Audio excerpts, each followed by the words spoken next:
Em 16 de junho de 1944, ocorreu a execução do mais jovem. Um menino de 14 anos foi condenado à cadeira elétrica. O sistema de justiça americano continuou consistentemente a surpreender o mundo. O caso que vamos discutir hoje não foi exceção.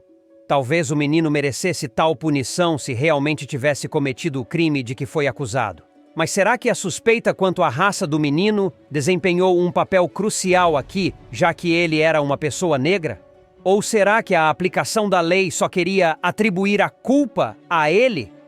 Prisão e seus motivos. Há 79 anos, em 1944, um jovem de cor chamado George Stinney foi executado na cadeira elétrica por um crime que não cometeu. Na história dos Estados Unidos, ele se tornou um dos mais jovens presos no corredor da morte e uma total contradição com a democracia que prevalece neste país livre.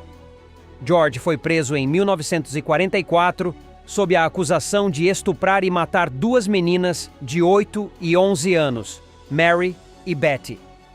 Seus corpos foram encontrados em uma vala cheia de lama perto de uma igreja abandonada em Alcolu, na Carolina do Sul. A autópsia revelou que Mary e Betty foram espancadas até a morte e depois estupradas. Várias testemunhas viram o menino conversando com as meninas na beira da estrada um dia antes do incidente. Este foi o motivo da prisão de George. Embora ele tivesse um álibi que confirmava sua inocência no assunto.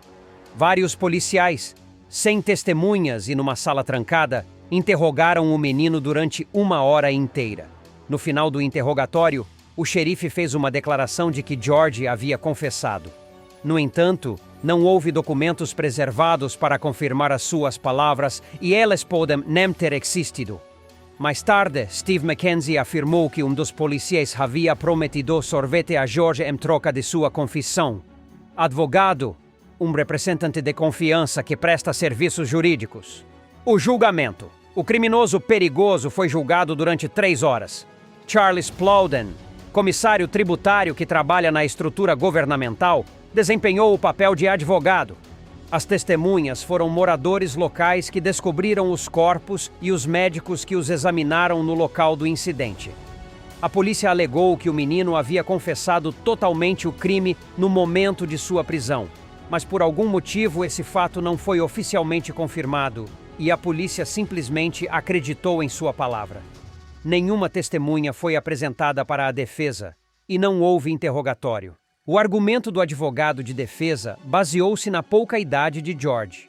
A lei da Carolina do Sul estabelece que indivíduos com mais de 14 anos são responsabilizados por crimes graves. Os depoimentos das testemunhas terminaram às 5h30 e os membros do júri partiram para a deliberação.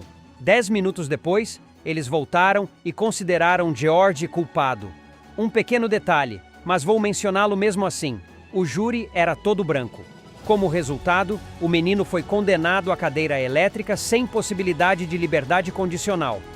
Quando solicitado a interpor recurso, o advogado recusou, pois a família do menino não tinha condições de pagar seus serviços. E assim, em 16 de junho de 1944, o menino foi executado. Ele era tão pequeno que tiveram que dar nós nas correias de seus membros e colocaram uma Bíblia embaixo dele, da qual ele nunca se separou na prisão. Sua altura era de 150 centímetros. Ele era tão pequeno, imagine o quão assustado ele deve ter ficado. Refutando a culpa. 70 anos depois, em 2014, a juíza Carmen Mullen anulou a sentença executada de George, citando uma série de violações. Ray Chandler, o advogado contratado pela família de George Stinney, levou o caso adiante. A assistência também veio dos ativistas Mackenzie e Burgess. Eles entraram com uma petição em 2013 para que o caso fosse revisto, apresentando argumentos de inocência de George que não puderam ser refutados.